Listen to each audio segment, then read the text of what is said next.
Good morning, everybody. This is Boxingwave, and we are back with another fight recap. Shout out to everyone that was here last night on the live commentary that I did between Jeremias Ponce and Sabril Matias. Okay, pretty fun fight for the amount of time that it lasted. I thought it would be a little bit more competitive. I thought it would be a lot longer, but we got what we got. It was still fun for the amount of rounds we got. We only got a 5-rounder here. All right, so let's just go over the recap. This fight was for the IBF, the vacant IBF super lightweight title, the junior welterweight title at 140, which was vacated by Josh Taylor. Okay, and this is the first fight these guys had since early 2022, I believe. All right. Look, I thought that Ponce, who was stopped after the fifth round, right? Basically, his corner stopped the fight after the fifth round. The first round was a clear Ponce round. Ponce came out, guns blazing, threw over 100 punches. He's probably, I didn't check the stats, but I mean, just basing it off what I'm seeing, I mean, he had to throw at least 100 punches. It looked like he threw like at least 115 punches or something like that, maybe around that. Right? So he clearly wins the round because Sabril Matias is not throwing as much. He probably I think he threw like something like 30-something punches. Right? So most of the round, he's just on his guard. He's in his high guard. He's just trying to not get hit with everything. A lot of the punches did get through, but Ponce just went too hard in the first round.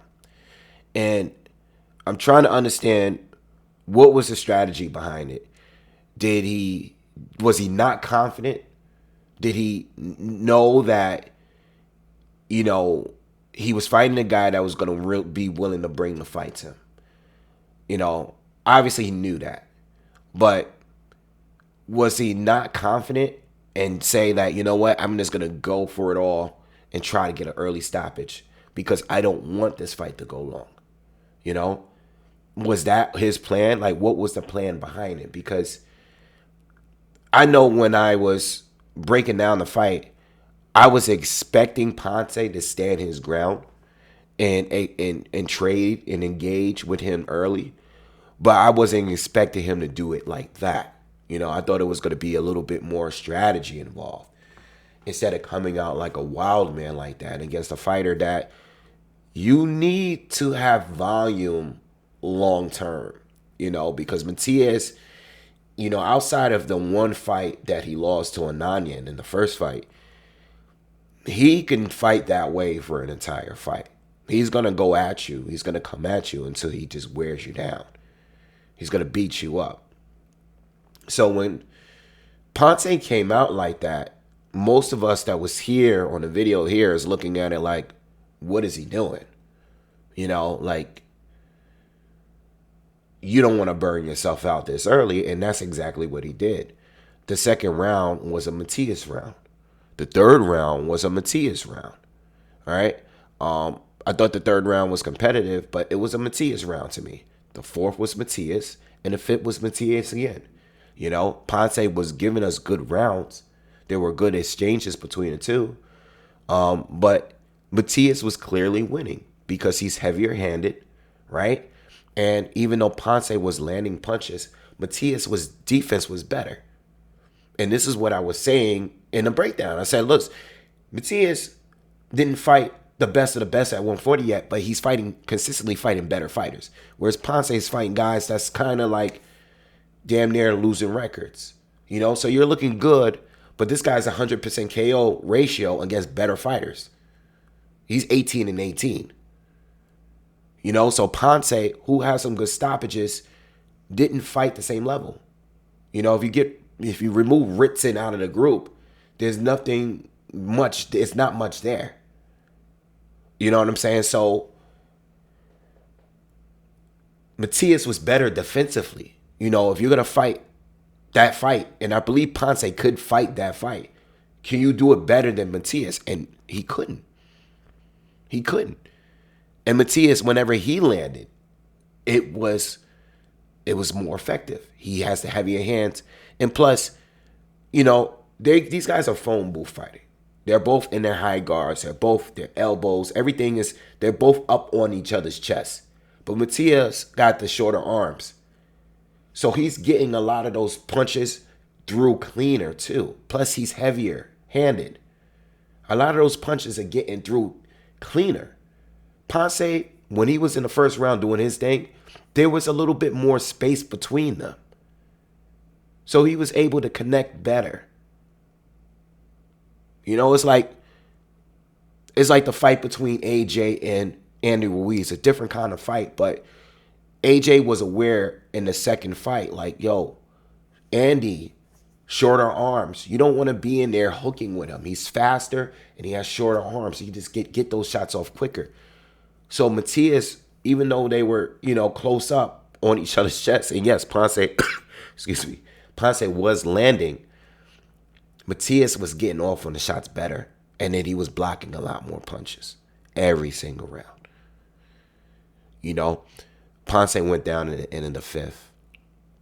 And I said on the live, like, yeah, he got hit with a shot, but he looks exhausted because he barked up the wrong tree too soon.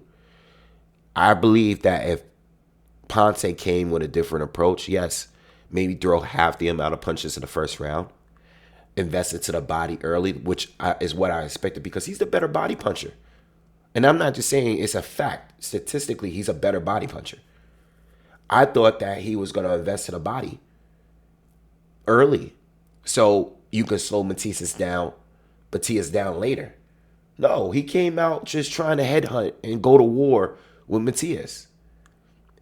Matias, if you don't come at him like that, he'll start a little slower. He'll go a little slower. Look at the Ananian rematch. He started off slower. He was more like picking his shots a little better. He's more patient. All right? But then in spurts, he'll go at you. He didn't want to burn himself out. This guy brought the fight straight to him, and he paid for it. Not the worst stoppage I ever seen. The corner stopped it. The corner probably figured A, maybe he wasn't following their instructions, or B, they realized that he was done. Maybe he was done. Maybe he told his corner he was done. Maybe they realized that at that point, he was just going to get beat up more. He went from standing in his corner after the first round, all confident, to sitting on a stool with the towel over his head after the fifth round, looking washed up. Because the approach he took was the wrong one. And I'm not saying if he took the right approach, he would have won the fight. Because I didn't think he was going to win the fight. But I thought his chances of winning the fight was pretty high. It was higher based on how he could have fought the fight.